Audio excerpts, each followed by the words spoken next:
Hey everyone, welcome to the Lake Show. This is a show of firsts here. It's our third podcast, Scott, but it's our first time on TV doing this. It's the first time we've had a guest, so welcome to our first ever TV podcast, the Lake Show. Yeah, we really upgraded things from, it felt like we were in a basement before, and here we are, and a huge guest, not just a guest. We got a big one to start it off. All right, tell us a little bit about him here. I think he doesn't really need an introduction here. It's necessarily. But John Grant Jr. for anyone who has been under a rock, and it's going to be a big night on Thursday. Going to get honored. Grew up playing in the minor Lakers system, junior A, senior, and then a stellar career all over the place, worldwide, representing Canada, National Lacrosse League, Field Lacrosse, records all over the place, and that would take up the entire time if I named every accomplishment, but that's the gist. This guy is the man, and as a kid, this is who we all wanted to be. Well, you could just take 20 minutes to rhyme him off. That would make it easy on me, but here, I thought I had the face for radio, so anyways, here we are. We're on TV. Good to see you, boys. Yeah, good to see you. I think the last time we chatted in sort of a setting like this, it was on radio for sure, downtown probably. Back in the day, talking lacrosse and all that stuff. But how's it feel to be back home after a couple of years? You're at the junior A game later, and you're coming up to the seniors on Thursday. So yeah, I mean, we drove from Carolina, stopped in Pittsburgh because I didn't want to drive any longer. Got here, I dropped my wife and daughter off, went to a junior C game. Fast forward today, went to a junior A game, Thursday night game. So it's like I never left. Spend my whole time at the rink. What a better way to be back in town. Right. So, and not the rink down in the South End. The actual, not the rink tapping yeah, grill, not but that one, which I didn't know existed. Did you get down there yet? I've driven. I had to show my daughter all our old houses I was growing up. So. Can you imagine if that tapping grill was there when you actually went to Kenner for a couple of years there, or especially some of your teammates? Well, especially when I was 19. So it would have been, so close to the school. Yeah, I think the euchre games would have happened there, not necessarily maybe in the CAF. But yeah, it's good to see the South End still giving her. So. Yep. Few of the lads at Kenner were American drinking age, I think, at that time as well, 21 and over. So, well, that's how you win off the hockey when you have 35-year-olds on the squad, right? I remember that. You mentioned your daughter. Does she realize all your accomplishments in lacrosse, or is she starting to put it together now? Because, I mean, the reason you're here is your induction into the Peterborough District Sports Hall of Fame, and then everyone's kind of honoring you throughout the week along the way. I think it comes and goes with her, I think, because she plays. She's got that kind of to deal with like I did when I was that age. I used it as rocket fuel for her. I just think it kind of is kind of a weight sometimes. But we show up at the rink last night. There's a 12-year-old version of me on the cover, and she was kind of shocked. I was shocked to see it too. So I think the more this week goes on, I think she'll start to understand kind of what we did here in Peterborough and how important lacrosse is and how important it was to me. I said the last time you were here, other than 22, you were sitting in the Man Cup. In the Man Cup. At 2 years old. So, before we dropped you off and then went to the Moho. So, yeah. How have times changed? Times have changed. Yeah, you own the Moho for a little bit, the Montreal House. That's a legendary place. Sadly, it's closed now, and is it being knocked down officially, Scott? Yeah, I don't know what's going on. I still go by, and there's still the who took it over after? Well, the Brown family took it over. Now it's going to be a parking lot or something. Well, right? that's eventually, but there's still other signs on there. I was thinking about it today because Thursday is also Toonie Hot Dog Night, and I remember we were in a hot dog eating contest one time. Remember? I think we only ate like one or two. All three of us. All three of us? Yeah, I was down at the radio station. Okay. And it might have been sausages rather than hot dogs, but I just remember, everyone was expecting us to just go all out like Kobayashi. We used forks and knives. We did, We classy. We ate it classy. Yeah, nothing but the best for us. But okay, I forgot about that a little bit. But yeah, interesting. But those were fun times. I mean, it's a tough gig being a bar owner, but it was tougher on the wife than me. But right. It was something I thought we were going to stay in Peterborough, and it was going to be kind of my Sam Malone retirement plan. But it didn't really work out, and there was different things in store for me, and we moved away and began my coaching career, and here I am now, head coaching at a Division II school in Carolina. So things have really changed. But the great thing about the trip home is that I'm getting enough lacrosse in and getting to see all these great Canadian kids. And hopefully I can start throwing some scholarships around this week and see some kids join me down there. Yeah, awesome. Yeah, the game's in pretty good hands right now. I mean, the talent out there. I mean, when we all played, you were the best, but when Scott and I, there was guys at the bottom level that were just, they were okay players. But now every player, the 20th player on every team, is just an unbelievable lacrosse player and athlete. Would you agree? Or? Yeah, it's crazy. I mean, when I was growing up with you guys, we weren't thinking about pro. It was like, can we play for the Lakers and maybe hoist a Man Cup? And I had some aspirations to play for Canada, but other than that, like the pro league really wasn't a thing. Right. I mean, my dad played in it. 2 different decades. Yeah, 2 different versions of it. Yeah, the word was they were making about $150 and spending most of that after the game. So, I knew I had to go get a real job at some point. But fortunately, as I graduated college, the league started to pick up, and I got to play for, I don't know, only a few years, 16 or 17 years. But it was a blast. So, I put my life in kind of chapters. There was the Peterborough one, the college one, and then the pro lacrosse one. Now it's the old coach one. So it's good to kind of put all that back together and be here to kind of reminisce, because that's what we do when we're old, right? Talk about the glory days. Yeah. And scholarships were unheard of back in the day as well. I think you were one of the first ones to leave Peterborough. My age group, Scott Evans was the only one to go stateside. Now every single person on the Junior A roster is gone there, and I'm sure you guys are recruiting all the time and looking for the next players. You were enjoying the Junior A Lakers game earlier this week, and I'm sure you were looking at with a different lens. Yeah, like you go to the game to watch, but I had to take notes. I was, Junior A game here in the borough last night. I'm going to Whippy tonight to try to recruit a kid from Oakville. I'll probably go to St. Catharines on Wednesday. I don't know if I want to drive through Toronto again. But and then back here Thursday night, and I don't think there'll be anyone on the senior team I'll be recruiting, but it's been a really good week to come back, and the fact that I get to, like I said, experience my life with my family, but then try to bring kids, just like when I was a little guy, trying to bring them down there and experience the NCAA. It is a special thing to do. It was one of the greatest 7 or 8 years of my life in college, but I think it's become like that's the destination now. Yeah. I know some places it's like they're only thinking about where they're going to play pro, but the NCAA really is the minor leagues for pro lacrosse now, which is pretty awesome that I had a small part of building that. Yeah, no, well, I'd say it's more than small. I'd say it's a little bigger. You're being a bit modest. But let's talk a little bit more about Thursday. If you're watching or listening to this before Thursday, the 4th of June, you're going to be at the Lakers game a couple nights before being inducted into the Peterborough District Sports Hall of Fame. And that's kind of the theme a little bit for the Lakers. We got this jersey here that's going to be a warm-up jersey that the Lakers will wear, and we're going to auction some off for mental health, one of your charities of choice, and which is amazing.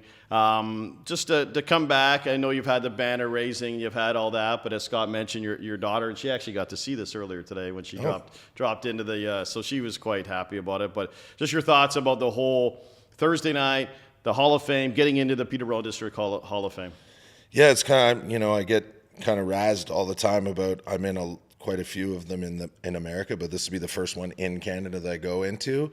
Canada's where I grew up and where I was born, so it's still very important to me, my Canadian heritage. So, what a better way to go into, my hometown's Hall of Fame. So I grew up running around the rink and throwing the crossballs around, trying not to break all the pictures, and mine will be up there now too. So, I used to be able to remember where all the lacrosse ones were around, and I talked to my daughter last night where those little guys got on the floor after. I'm like, part of me was like, it's like, I was like, that's my time, I gotta go play now. She's like, what do you mean? I'm like, so I told her, I'm like, I played until they basically kicked me out with a Coca-Cola light in the top right to shine enough light so I didn't continually hit myself in the head, which I guess you can get good at lacrosse when you play in the dark. Yeah, you spent a lot of hours on that rink, with your dad and his buddies back in the late 70s and 80s. And they used to actually practice the odd time.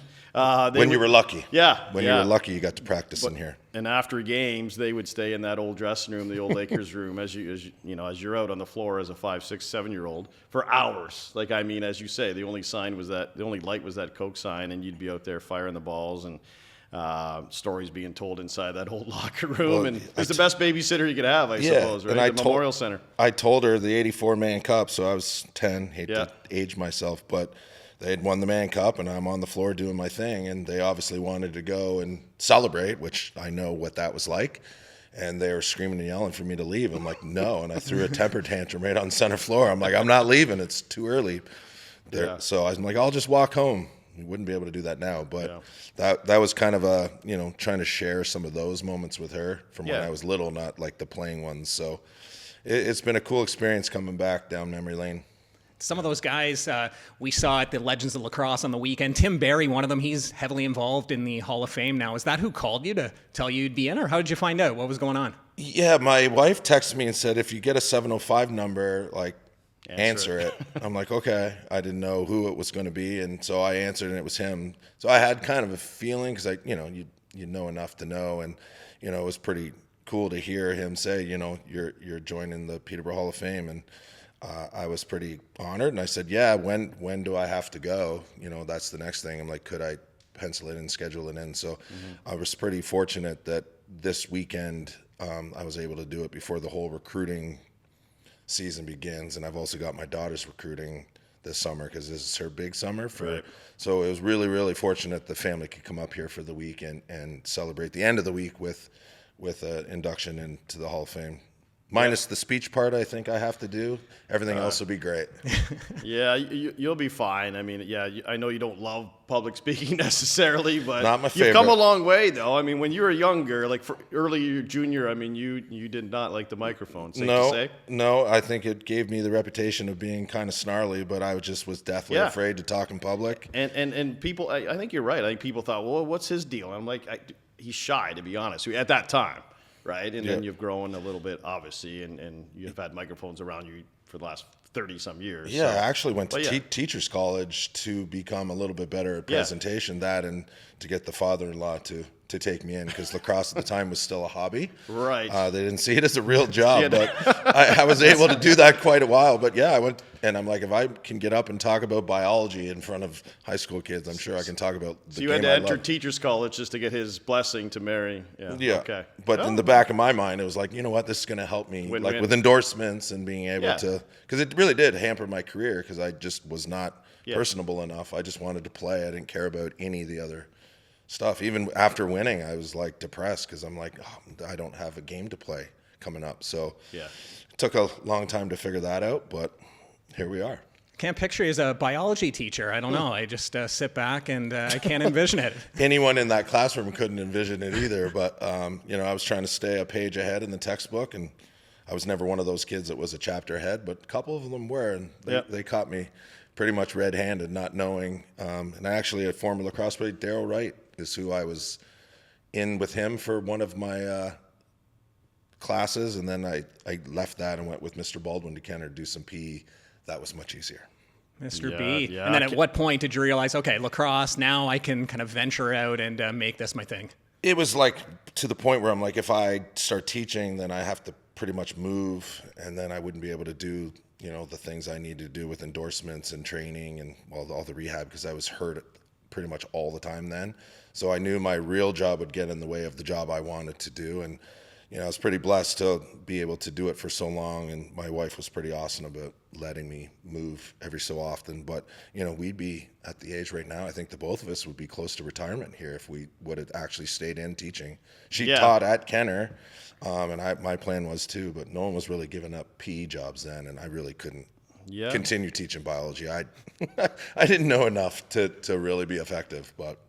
Well, you mentioned Daryl Wright. I think either him or his brother just retired. So you'd be around there. My wife would have been, I think, this year or next, because she started before I did. Yeah. But it's crazy. Here we are. Here we are. We're all three of us are grinding it out still for the next little bit, but that's okay. We love what we do, I think, all three of us. So that's not really a job, is it? We're talking lacrosse right now, and on TV, and I'm like, part of doing the TV part, I was like, when I found out we could do it in flip-flops and shorts, then that was the final. I'm like, we're in. We'll do that. It is the borough. Yeah. I'm like, this is perfect. I know you love the shirt and tie on the game nights and stuff. Makes me feel like I'm but this is, a little more professional. This is kind of the vibe we're going for on this podcast here. This is about as casual as I get. I got a hoodie and so this is it. But I do have a blazer for the induction on Saturday, and I think the last time I wore a blazer in Peterborough was probably my wedding. So I don't have that tux. Did you try it on yet? Okay, it's good. Okay. Yeah. It's not the same blazer. I got to lay off the A&W, I think, but I won't be buttoning it up, but it'll fit. Yeah. Well, it's too bad we talked last at the junior game. You didn't know about the Legends game. It would have been nice to have you there, and I'm sure you can fire the ball still pretty good. Like, when you're out there with the guys and out with your daughter, you love to shoot, as you talked about earlier. So how often do you in any Masters League? I know a couple years ago you tried it out. I have 4 goalies on my team, and you give them a workout? Yeah.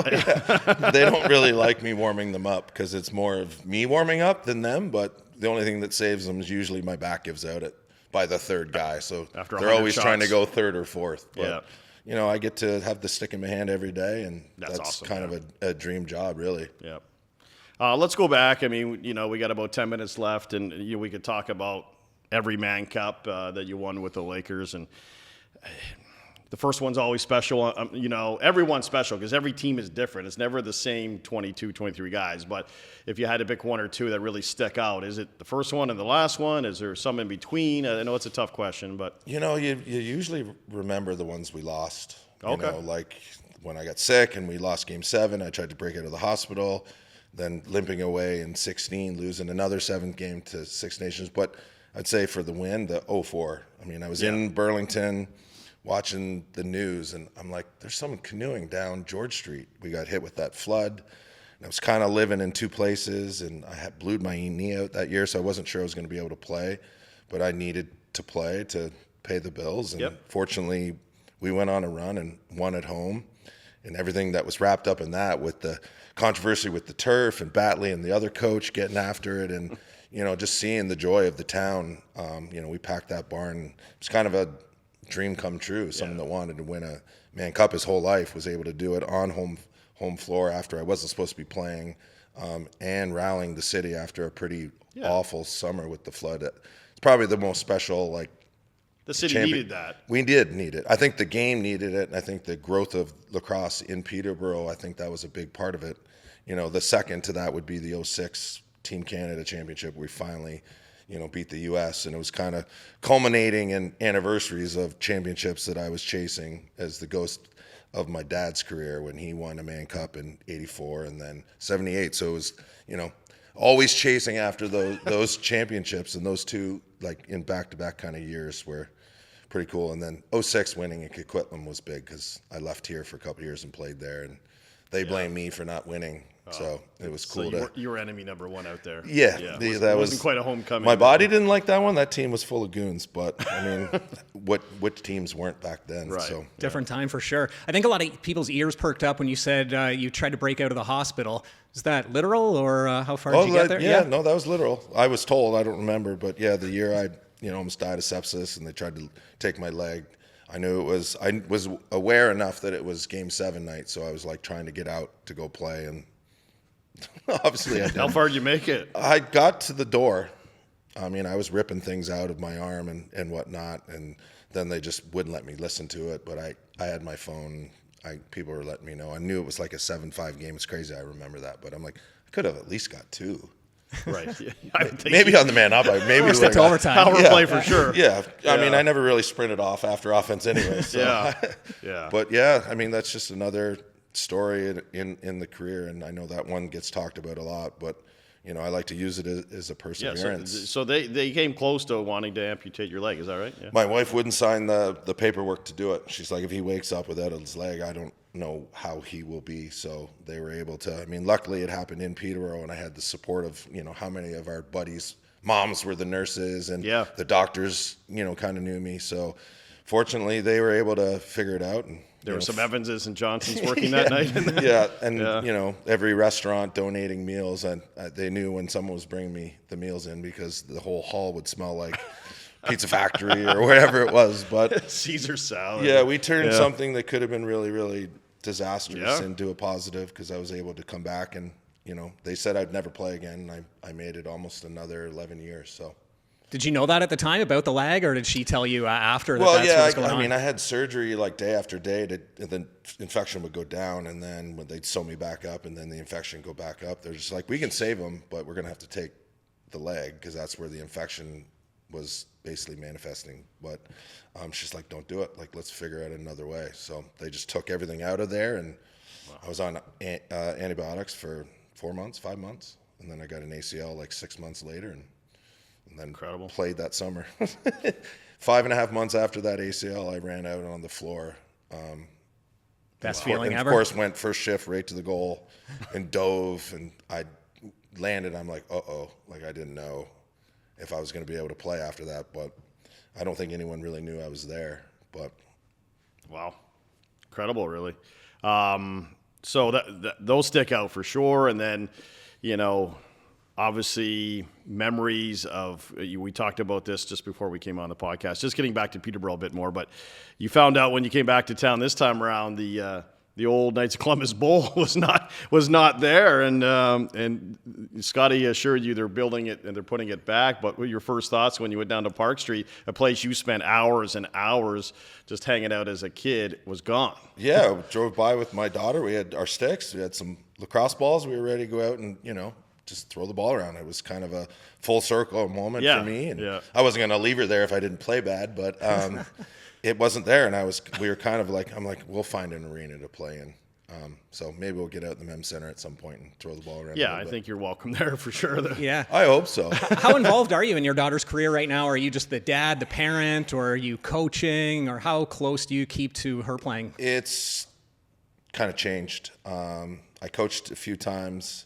I'm trying to let her have her career and let her figure her life out. There's times she doesn't want me to come to the games. Too much pressure. She said, I know what that's like. But, right now I'm just a fan. She's going to boarding school. Her team won the state championship.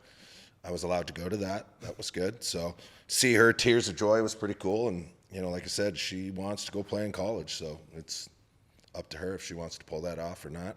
Tuition's covered with me being a college employee, so that's all good. I call it my pension plan. But yeah, I think she loves it. Trying to, like anyone at that age, trying to get them to like care about it as much as we did, I think is really, really tough. I think I was probably more on the obsessive side, but it's a good little tie to her. But we don't really talk about it much.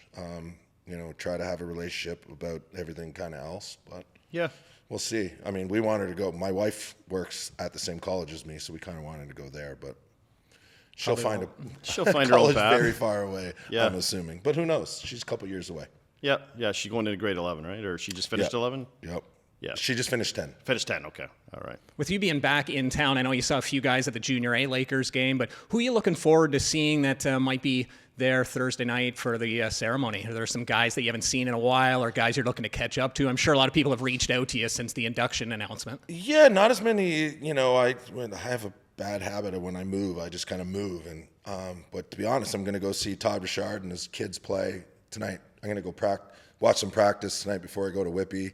Him and I go way back, and I haven't. The Rocket. The Rocket. Yeah. He's got a lefty and a righty. They both wear 7, so he showed me the video. So I'm going to go, check that out, and just try to see some of my buddies and their kids play. I think that's the kind of full circle moment. Yeah. Seeing Evie's girls going away to college, and Nikki Johnson's kids going to college, and my daughter was asking why they were wearing college. I said that's what happens here. Like you play well and your kids play well. So I think it put a little, fire in her belly to, I can do that just like they can. So it's probably great for her to be around, right? Well, that's the cool thing about you represent what you play for. So those girls were wearing, and I didn't know. I try to stay in touch as much as possible. Luckily, Instagram, it feels like I never left because you just turn it on and everyone knows everyone's stuff, which is great. So I think it'll be. I don't know who that'll even be there. I didn't really invite anybody because that's kind of how I am. My wife's like, you have a table available, like who'd you invite? I'm like, I don't want to bother anyone. Like I'm just going to go and shake a hand or two and go about my day. I went into the U.S. one and she gave me trouble because I didn't invite anyone. So she invited some of my college teammates. But yeah, I'm going to try to keep that part down. I'm just excited to be here. Well, I know there's a lot of alumni coming to Thursday. I don't know about the Hall of Fame necessarily on Saturday, but I know the alumni box will be hopping with a lot of the regulars that you haven't seen in a while that have been in the same seats that the last time you were here. But as Scott mentioned, we just saw a bunch of them on Saturday at the Legends game, Bobby Allen still going strong at 92, I believe. Yeah.